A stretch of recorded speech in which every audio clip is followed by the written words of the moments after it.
I live in Iowa, so the biggest movie that was ever shot here is The Field of Dreams. So they always say, if you build it, they will come. That was not the case with my online course. I built it and no one came. So Ryan Snaadt, the owner of Snaadt Media Group, and a digital video marketer who helps businesses and creatives grow their brand by leveraging the power of video. in exactly a year and a half, we paid off $116,000 of our debt. We ended up going to Greece, paid for that in full when we went on our honeymoon. And then when I looked up, I realized I had a multi-six-figure business as a side hustle. And I'm like, why am I doing this when I could just do this full time? So that was when we decided to plan for me to go full time. The Content Capitalist Podcast. Hey, and welcome to another episode of the Content Capitalist Podcast, where we have conversations with people who are crushing it in the content creation space and have legitimate, successful businesses.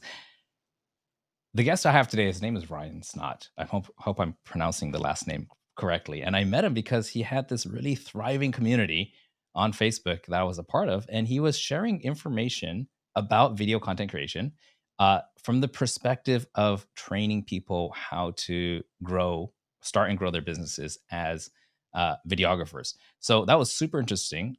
I learned a lot, and now full circle, he's on my show, and we're here to get some updates about like what's working today, what he's working on, and also a bit about what's coming up in the near future. Ryan, welcome to the pod. Hey, Ken, thanks for having me on. I appreciate it. I always say my name is Ryan Snaadt. It rhymes with odd. It's kind of a goofy last name. So you're not the first and you're not the last to struggle with that. So I appreciate being on the show. Welcome. And Snaadt, is that a German heritage name, or can you tell me a bit about that? You got it. It's German with a big old plop of sauerkraut on the top of it.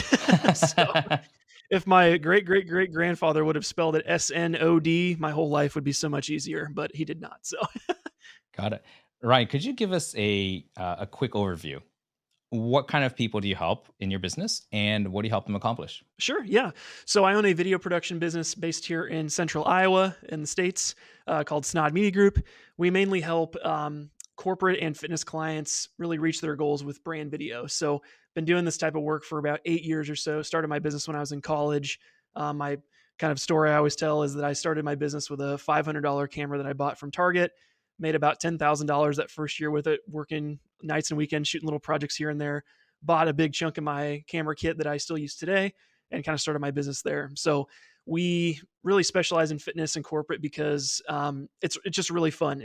Our crew connects to that type of work, and we really try to bridge the gap between high professional video, but also how to use it, right? The strategy on how to actually use it to get a result for the businesses. So that's kind of the main stuff that we do. I'm sure we'll also talk about some of the other projects that I'm doing in terms of courses and podcasts and all that type of stuff. But that's kind of the meat of what I do on a day to day. I want to dig a bit deeper into that. You said that you got started in college, $500 camera, but what was the initial thing that sparked that idea to assume that people are going to pay you money and that you should go all in on this? Sure, it's a great question. I first started doing this when first started doing videos. My grandma had given me a GoPro to document my study abroad experience when I went to Europe when I was in college. And long story short, went to Europe, came back super excited. I got hopped on Windows Movie Maker, started editing, and was hooked. I'm like, this is so much fun. So I started shooting little videos here and there, started a YouTube channel, and then just things around campus. People were like, hey, you got an interest in this? Can you shoot a video for my sorority recruitment or for something around campus or a small business that couldn't really afford much? So I started doing free videos. And then that's when I decided, oh, okay, I'll grab a crappy camera. It was like a $500 camera from Target at the time. And then just started, pitching my services to local businesses for super cheap. I think the first paid project I did was a summer project where I interviewed 15 different CEOs and presidents of colleges that were for this video campaign. I only charged $500 for that entire campaign and probably did 15 shoots. I probably got paid 12 cents an hour or something crazy. But in that process, met a ton of really influential people in my community that were like, hey, this go-getter seems really interested in video. We should give him a shot. And that's kind of how I got my first wave of paying clients, where all those CEOs, presidents of colleges were kind of just giving me some work because they saw my drive and my interest in it. And that's kind of how I got the business started. Love that. And as far as like the actual transactions and billing and stuff like that, did you just kind of make it up as you go? Like, oh, here they said, where's the invoice? Then you're like, Mom, how do I make an invoice? And like, is that pretty much how it happened? Or did you actually get some formal training on like, this is how you run a business? Yeah, so I actually went to Simpson College is where I went, which is just south of Des Moines here, a little D3 school. And I actually majored in business management with a minor in sociology. So thankfully I've finished college and use my degree every day because I run my business, and that helps a lot to understand accounting and marketing and leadership and all those things. But um, to answer your question, I just got on waveaccounting.com. I think it's waveappsnow.com, and just used some of their free templates and tried to make it look legit and started just going with what we had.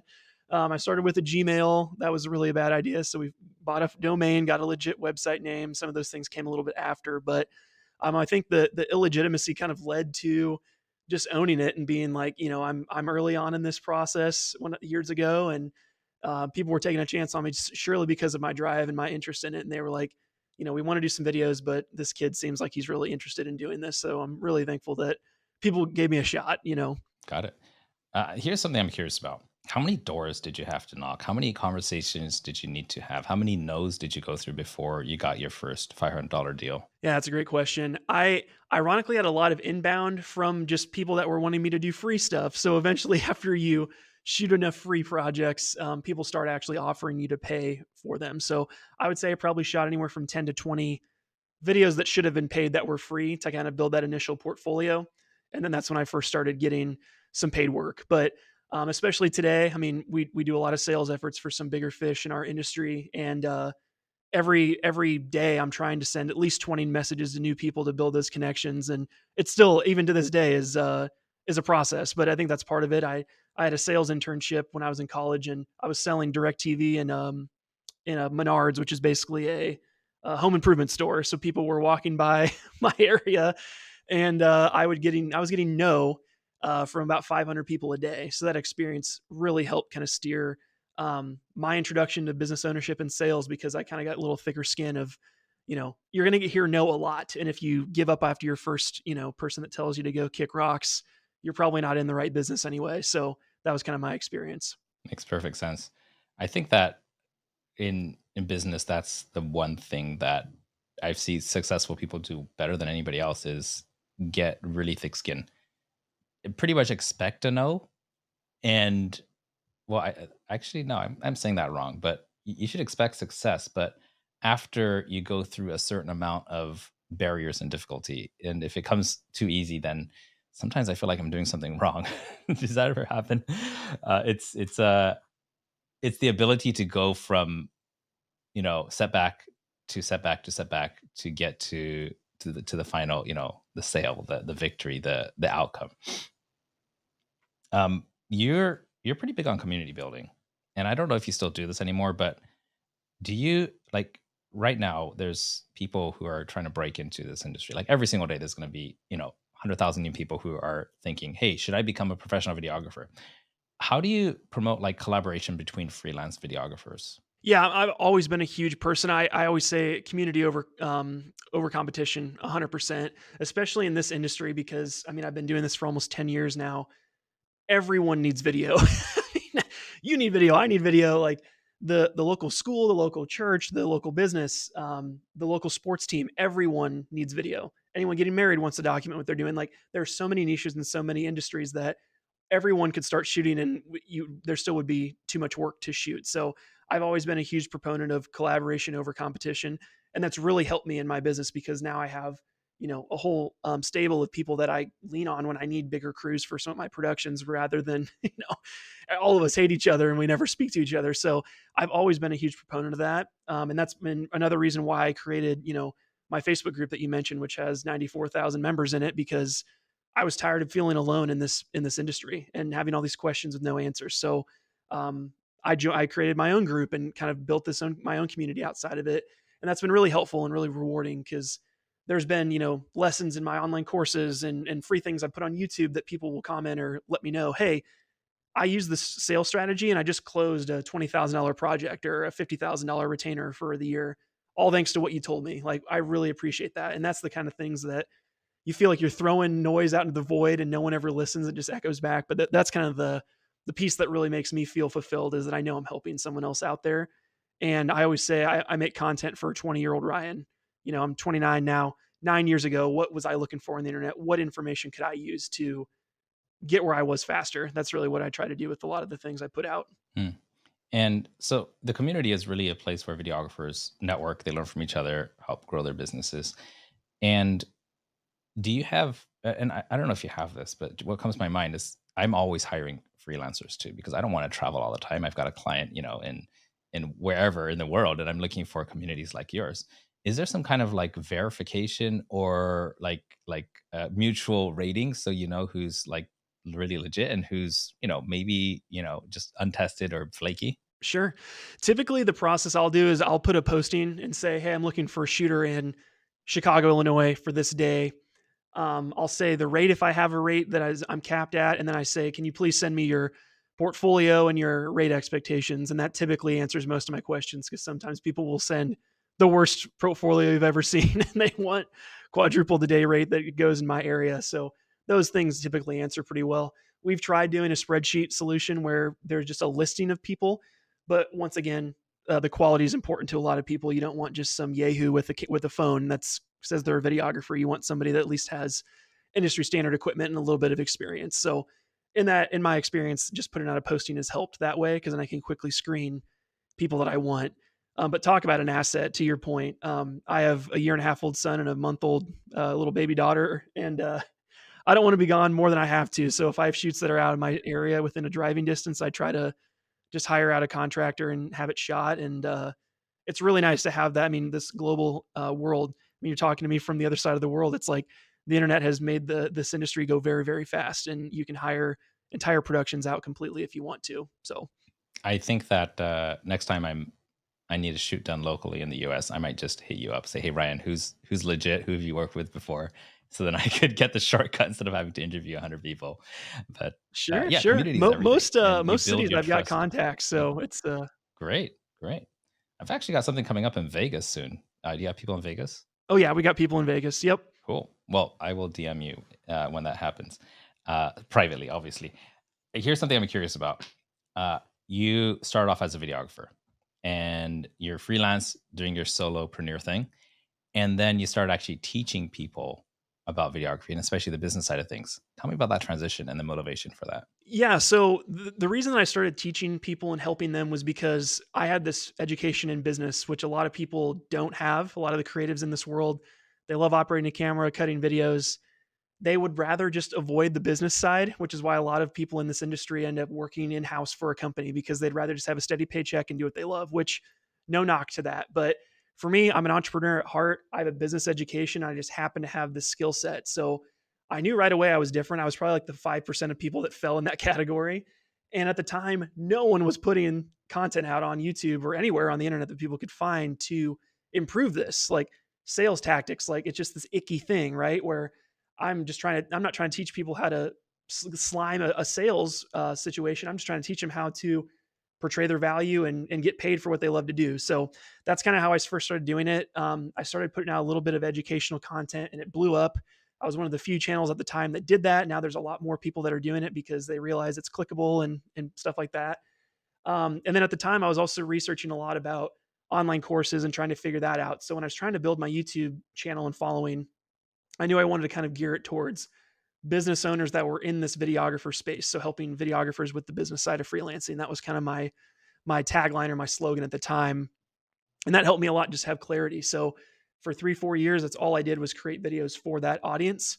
And then as I built up my subscriber base, I have like 17,000 subscribers now.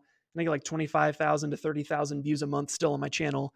I knew I wanted to create my own product because I'm like, at least if I'm taking 3-4 years to educate people, I'd like to at least be able to monetize this in some way other than just ad revenue. So that's kind of what led me to create online course materials, create my Facebook group, create just more support areas out there to kind of, again, build a community outside of just myself. And knowing that, I'm not the expert. There's people out there that are make way more than me, that have a team of 30-40 people, all those types of things. Like I was just trying to help the person just below me on that rung to get to the next level so they could help themselves out. Okay, cool. And from conceptualizing to launching to getting your first sale with or paying customer or client, how long was that period? Yeah. So the old adage here in the States, I live in Iowa. So the biggest movie that was ever shot here is The Field of Dreams. So they always say, if you build it, they will come. That was not the case with my online course. I built it and no one came. So when I first started the program, I did a small batch of them, probably 15 videos in my basement. It was like an unfinished basement at the time, very crappy videos. Put the video course out. It was called the Start and Scale Videography Business Course. Try saying that 10 times fast. That was terribly branded, terribly put together. I got crickets. So then after I put that out, I had some of my buddies who were in the industry look at it, gave me some feedback. I kept iterating. It took me probably 2 years to get to the point where I had some paying clients where I even felt confident to present it to someone, right? The other piece of it too, which was kind of hard, is that you're presenting information to a bunch of professional video creators. So if your Mm. video is not professionally created, people will, hey, your audio's peaking here, your lighting's too overexposed. Like, people are commenting on the production value rather than just listening to the information at the time. So it was a lot of that discouraging stuff where I had to kind of take it back to the drawing board. But I would say probably 2 years until I got my first paying member. I went through some online education myself to learn how to even build something that's helpful, reputable, those types of things. So then I rebranded all my offerings to this new brand called Solo Video Pro. So that was kind of the kitschy thing. I got some branding, I got a website, I got it more tied together. And then I realized that you have to really, really over deliver on value for online courses. So I added hundreds of more trainings. I tried to really over deliver and price it to the point where it's a no brainer for people if they are really serious about what they want to do. So it took some time though. I mean, a lot of people think e-commerce, like the online course industry, is just easy money, and it is not at all, from my experience. And when you get it right, it really takes off. But 2 years is a long time. What kept you going? And how many times were you like, that's it, I'm giving up? Or maybe your spouse, was she supportive and like continue to get back up there? Like, 2 years is a long time, man. Tell me about what kept you going? Yeah, the funny thing was, it was the perfect time in my life to do that. A lot of people say invest early; it's the best thing to do. I was investing all my time because I had the time. I was in my early 20s. I had a full time gig at a production company, paying my bills, and YouTube course creation, freelancing was just fun money. It was not the way I was supposed to live, so I had a lot of time. So I would basically work my 9 to 5. I'd go to the gym. I'd come home and eat dinner, and I would work from 7 until about midnight every night. My wife worked a job that she was working late, so she'd usually get home. We'd hang out for maybe an hour, and then she'd go to bed, and I just keep working because that was just how I was for like 3 years. I did that, and she knew because I was like getting into these things. I'm like, this could be something that I want to do full time in the future. So that was kind of her piece of it. But for me, it was really like, I knew that I wanted to help people with this skill set. And if I wasn't willing to do the work myself, why would anyone trust me with their education, with their videos for their company, for any of that type of stuff? So for me, that was really like the training ground, so to speak, to get more confidence in there, but then also get reps to hear what people want to have produced for them, what they want to learn about, what they're willing to pay for. So those years were great for me. The other turning point for us in our relationship and our marriage was we were engaged, and my wife and I were about to merge our finances. And when we looked at the number, because I went to private college and had a bunch of debt from that because I paid my own way through that, our car loans, all the student debt, everything was about $117,000. And I had a huge pit in my stomach because my wife went to trade school and had never had debt. She didn't understand what it would do to our marriage when we got married. So long story short, we got a financial coach, figured out how long it would take. And he told us we could get out of debt in a year and a half if we put our foot to the floor and did this thing. And I'm like, there's no way. I was expecting this to take 30 years, So then fast forward to the end of the story, a year and a half later, through COVID, through everything, I was working as much as I possibly could on my side business. I was still working full time at my normal job. My wife cut down on her shopping spending because that was a big problem with our getting our cash flow going. And in exactly a year and a half, we paid off $116,000 of our debt. We ended up going to Greece, paid for that in full when we went on our honeymoon. And then when I looked up, I realized I had a multi-six-figure business as a side hustle. And I'm like, why am I doing this when I could just do this full time? So that was when we decided to plan for me to go full time. So I would say like that personal struggle and going through that, and just like, it opened our eyes a lot to like what we want our life to be. But not only that, it was an eye opener to like, if Ryan actually pays himself and actually takes a salary from his business and puts more of his heart and soul into the things that makes him excited, he'll make more money, which is kind of the wild thing, right? You think, oh, if I chase something that I'm really passionate about, I won't make any money in it. But the opposite happens when you put all your time into the things that you love. The world rewards you for it, which is kind of a cool phenomenon. Absolutely. I made a pivot earlier on too in my life, and I think I'm a few years ahead of you. as far as age goes, but I had to let go of simply put shit that I was putting up with for the money, for the status, for the respect of my peers in that industry. And I quit business in the live events space to go into just full-time video marketing. At the time, I didn't even call it video marketing. It was just creating videos for whoever could swipe a credit card, pretty much, and then it goes from there. So, and I do remember when I made that leap, I had $5,000 to get this business started with, and I used that $5,000 to buy a camera, one lens, one tripod, two wireless microphones, and a light stand, and that's it. And the rest was used just for like setting up my a little office space. I thought I needed an office, otherwise people aren't going to respect me. But that's you just start somewhere. But I didn't spend that $5,000 came because I signed a client, and he paid that as upfront, and then I used that money to buy the equipment, learn how to use it, and then deliver the service to him. And because I just didn't want to take the risk. So we all have interesting beginnings. And thank you for your Absolutely. story on that. Oh, thank you. Yeah, yeah. I always love sharing it because I think there's everyone thinks it's sunshine and rainbows, right? You just poof, you're an entrepreneur, and I think the scrappiness I think just goes to show like if you want something bad enough, you'll find a way to make it work, right? Whether it's the money, whether it's the equipment, whether it's the clientele, pre-selling, like you said, services, and, and trying to backfill, just doing whatever you got to do to make your dreams come true. I think that's such a powerful sentiment. I think I blame Instagram, making business look sexy all the time, because that's all Instagram is. The Ferrari, the Lamborghini, the mansion, the pool, the babes in bikinis, Dubai, right? That's Right. Yeah. probably Now the mostly luxury rented. car to get in your private jet. Yeah. Well, now with Sora AI, who needs to go to Dubai? Just say video of Ryan in Dubai on a private jet. Okay, I got a question here. Uh, Videographers who are trying to build a sustainable business, tell me about your philosophy around that. There are people who go after big deals with big companies that might take a while to deliver, big chunk of cash. Then there are people who go for retainers, and that's more regular, but kind of simple work. What's your philosophy around that? Yeah, this is a great topic. I have a unique perspective on it because when I worked in agency world for 4.5 years, I worked for a company that had 20 employees, and we would do the large ticket productions. We wouldn't touch anything less than $30,000 per project because we just had too much overhead. Got 20 employees, over $1 million worth of video and film equipment.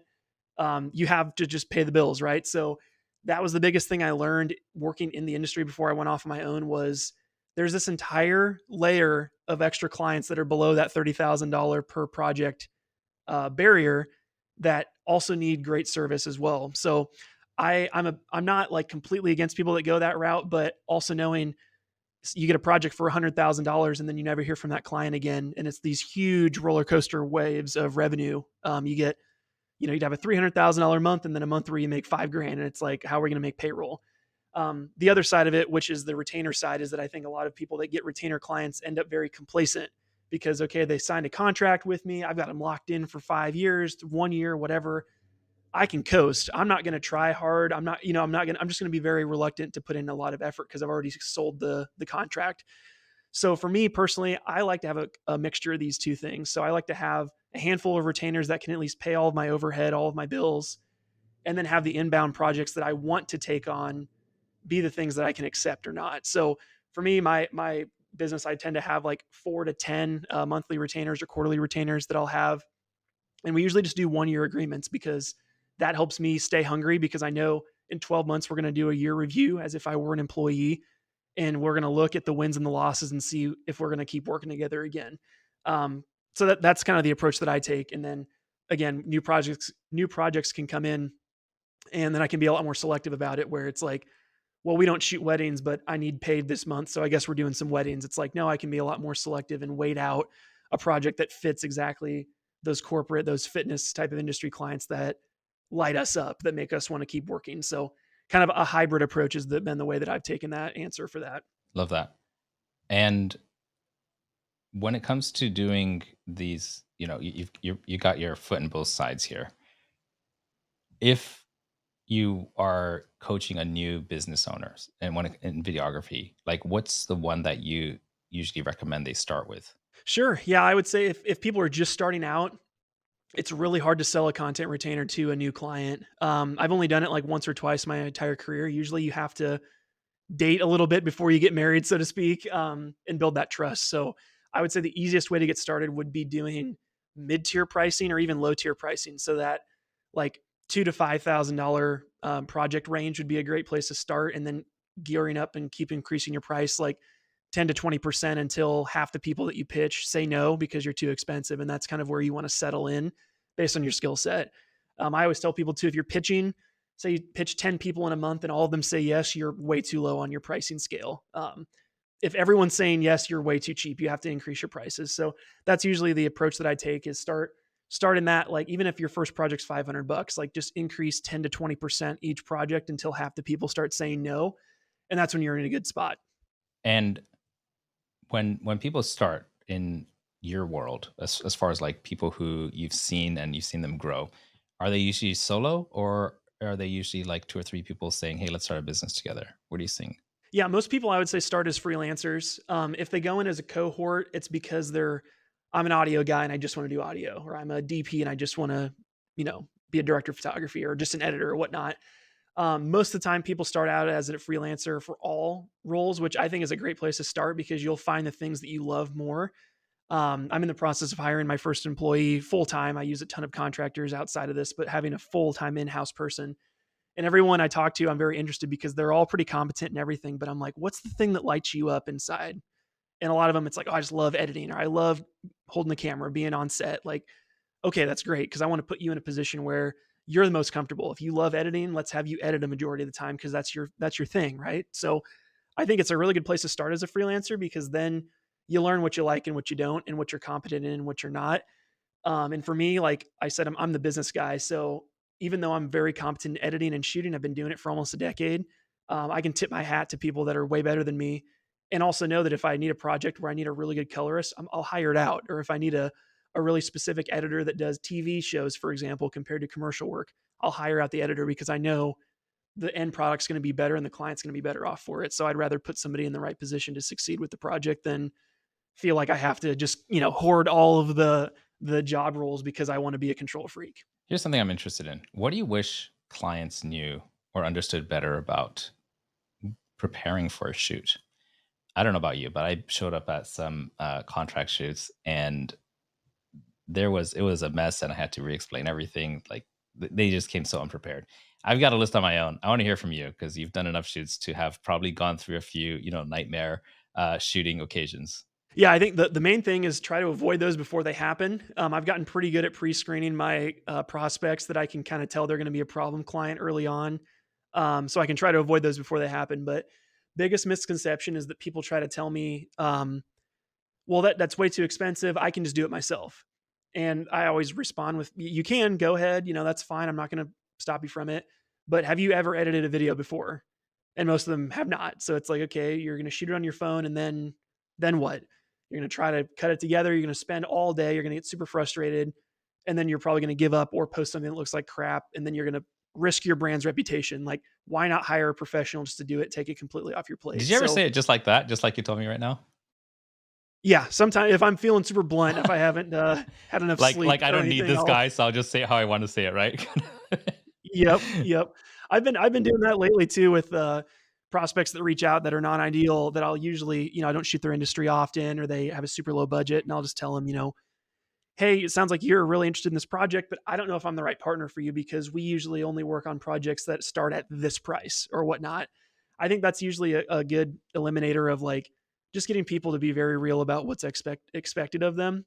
And then ironically, the higher a client pays, the less friction there is. All of my projects that have been my highest paying projects, they value it more and they put more effort into preparing. They value you more. They value their own time. They like everything. They feel like it's their privilege to work with you because of how much they pay. I think that the more like videographers or anybody starting out in business understands the psychology of the buyer, the faster they'll be raising their prices.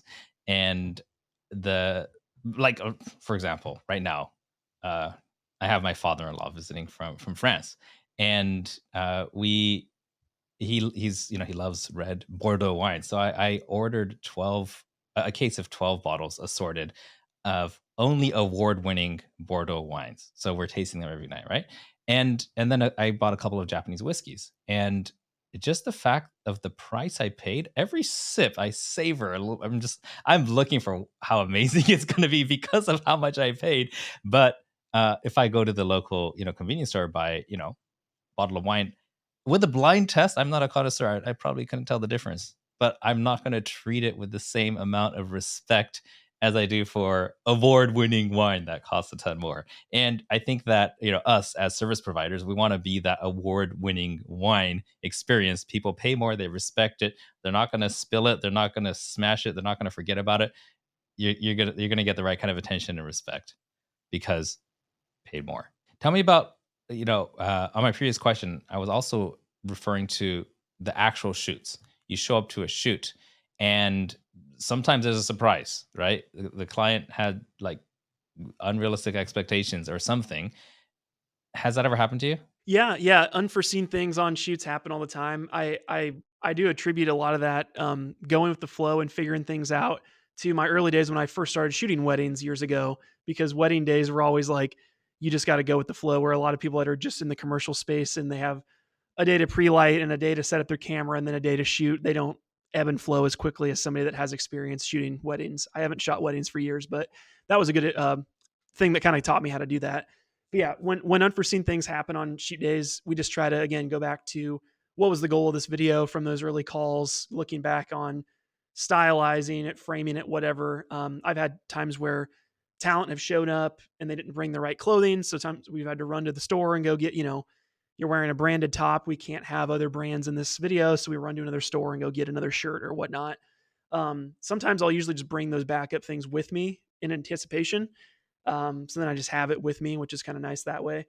And then the other piece that ironically is like some of the best shots I've gotten, it's just been collaborating with the talent or with the client on the set to be like, okay, I know we want this more gritty. So what do you think about doing this? And I'll test something and I'll try another shot or I'll try another angle.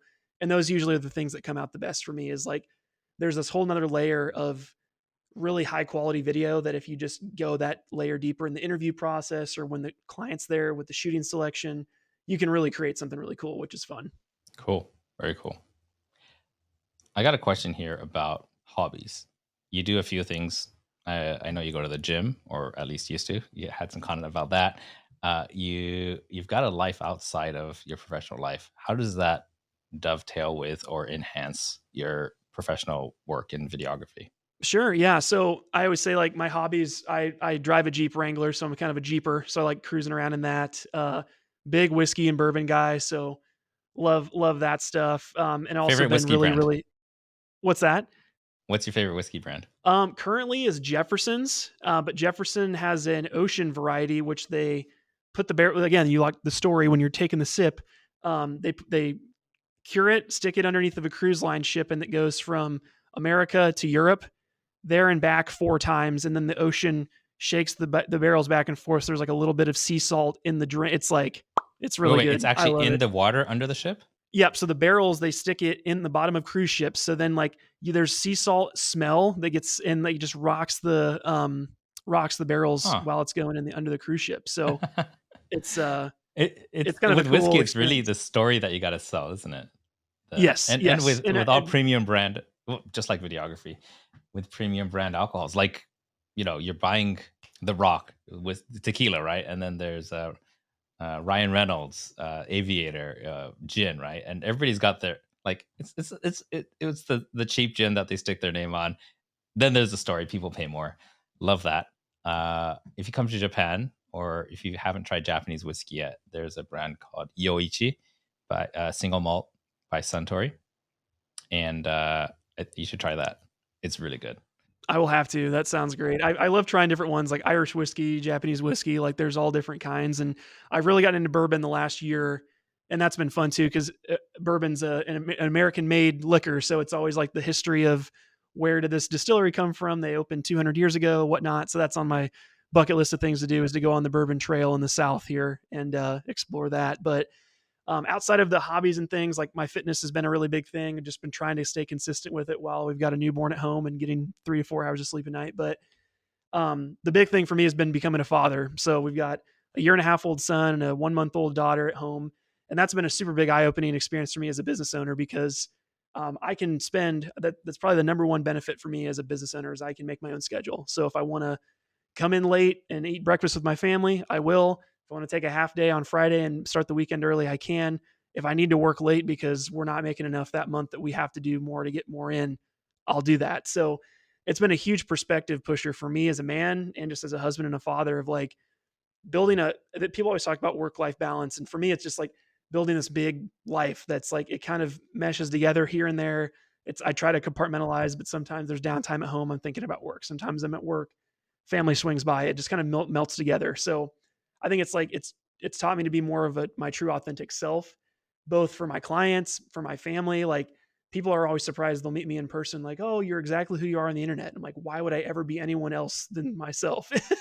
So it helps to just live authentically and be myself, and show up when I can, when I need to, for my business and for my family. So I got 2 more questions and then we'll wrap this up. The first one is, what advice do you have for small business owners who want to create videos to promote their business? You know, whether it is to nurture their clients, to bring in new clients, or whatnot, with all the success and the experience you've had in this space? there's definitely 2 tiers. There's one of we're just trying videos out for video's sake, making lo-fi TikToks, Instagram stories, those types of organic posts, even internal videos or sales videos of like, "Hey, I'm salesperson ABC, like would love to have a meeting with you," and send it to a client. Those are also great approaches to that. And then there's this other tier of video that we kind of talked about earlier in this call, which was I'm putting my brand out there, and it's my first impression that no one's ever heard of us. How do we want to be perceived? And that's always the tier where I would suggest anyone, if you're on that tier, seek professional help. I'm not talking about a therapist, but go find someone that can make that first impression extremely professional, and speak exactly to your ideal audience, whoever that is. That's super, super important. So if you're a business owner that's exploring that, if it's not me, if it's not, and you, if it's not it, like, go find someone that can bring that to life, because it's super, super important. And I always say, if you're only getting one video made for the rest of, like, if you're only going to pay for one video, get a brand story video, or I call it like an anchor video, or just a who we are and what we do in 2 minutes or less video. Those are super, super powerful. And as long as your business doesn't change direction in the next 5 to 10 years, you can use that video for everything, for recruitment, for sales, for sponsoring the Little League baseball game, whatever it is, you can use that video everywhere. And is that something you guys do all the way from like the concept to the scripting to, you know, all the way to A to Z, create those? Yep. So we typically help. I mean, sometimes the clients want to be involved in the scripting, but a lot of times we have like an onboarding process. We can kind of pull out key differentiators. What makes you unique? Where do you fall in the service providers of, like, are you more top tier? Or are you that super nice flight of wine that you just mentioned earlier? Or are you some bottom shelf tequila that we throw a celebrity's name on and now all of a sudden it's good? You know, and people sometimes aren't honest with themselves about where they fall. And then you do a little customer discovery and you figure out, oh, you're just the cheapest, and that's okay. We'll embrace that. Or you have a really cool experience and that's why people do this. Or you've been around the longest and people trust it. You know, trying to do those things is super important. But yeah, the whole discovery process, we help with all that type of stuff. Obviously the shooting, the editing, and then where we've really gotten to the next tier for a lot of our retainer clients is building out an entire strategy for a calendar year of, I was doing this just yesterday with a brand that they've got 4 different customer segments and they need a ton of content because they're serving 4 very different types of people. So we put together an entire content strategy for the shooting, the editing, all the different stuff they're going to do, and then a distribution plan for how they're going to actually share it, and then how that's going to make them money on the back end. So how does it fit in their sales funnel, and how can we use it to make them money? So that's definitely, as you mentioned earlier, Ken, the video marketing side, which a lot of people are not doing. It's where the industry is heading. I can make a really pretty video, but how's it going to make me money? That's the question that a lot of these business owners need to be asking themselves. And if your provider cannot answer that question, you might need to find a different provider. So that's really where I think the industry is heading. Yeah, it's much easier to invest money in something that you know is going to make you money. 100%. And that's also what I find was the key that once I started putting that into my sales process, that's when the friction for raising my prices went down. And it's 100% the way to go. Ryan, thank you so much. We've got to wrap this up in 1 second. But before we do, could you let us know if somebody's listening to this? And obviously, we've been talking for nearly an hour. And if they've listened this far, there's something you said that must be very interesting about you, and they want to find out about you. We're going to drop some links below. Where do you want people to go if they want to find out about working with you or just more about you as a person? Sure. Best place to probably go would be LinkedIn. So I can give you my LinkedIn, but it's just Ryan Snaadt, Snaadt. I share content almost every day about video, marketing, portfolio stuff. Try to just share a ton of value there. If you want to learn more about my company, it's snaadmedia.com. Again, Snaadt media.com. Tons of case studies about how we're helping different clients with all the stuff they're doing. Even if you don't work with us, you're not local. We have crews all over the country, like we mentioned, that can help bring a project to life. But also, even if we're not your provider, use some of the things that we're doing. Ask those questions to your providers to make sure you're getting videos that move the needle. That's really the big thing we try to do and avoid those vanity metrics. Get the things that'll make you more of what you want. So great. Guys, if you're watching this on YouTube, check out the description down below. And if you are listening on the podcast, go to the show notes. All the links will be there. Ryan, thanks so much for spending time with us, walking us through your journey and all the great advice you had. And for everybody else on the pod, I'll see you next week. No hustle, worship here, we're a different breed. Action is what we got if action is what you need. Content capitalists, we're breaking the mold. Cause the old ways fading, new stories to be told. So content capitalists, get to the prize.